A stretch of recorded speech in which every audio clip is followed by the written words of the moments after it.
شروع اللہ کے نام سے جو بڑا مہربان نہایت رحم والا ہے۔ آسمان کی قسم جس میں برج ہے، اور اس دن کی جس کا وعدہ ہے، اور حاضر ہونے والے کی اور جو اس کے پاس حاضر کیا جائے اس کی، کہ خندقوں کے کھودنے والے ہلاک کر دیے گئے، یعنی آگ کی خندقیں جس میں ایندھن جھونک رکھا تھا، جبکہ وہ ان کے کناروں پر بیٹھے ہوئے تھے، اور جو سختیاں اہل ایمان پر کر رہے تھے ان کو سامنے دیکھ رہے تھے۔ ان کو مومنوں کی یہی بات بری لگتی تھی کہ وہ خدا پر ایمان لائے ہوئے تھے جو غالب اور قابل ستائش ہے، جس کی آسمانوں اور زمین میں بادشاہت ہے، اور خدا ہر چیز سے واقف ہے۔ جن لوگوں نے مومن مردوں اور مومن عورتوں کو تکلیفیں دیں اور توبہ نہ کی، ان کو دوزخ کا اور عذاب بھی ہوگا اور جلنے کا عذاب بھی ہوگا۔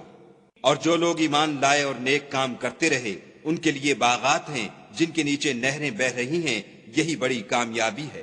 بے شک تمہارے پروردگار کی پکڑ بہت سخت ہے، وہی پہلی دفعہ پیدا کرتا ہے اور وہی دوبارہ زندہ کرے گا، اور وہ بخشنے والا اور محبت کرنے والا ہے۔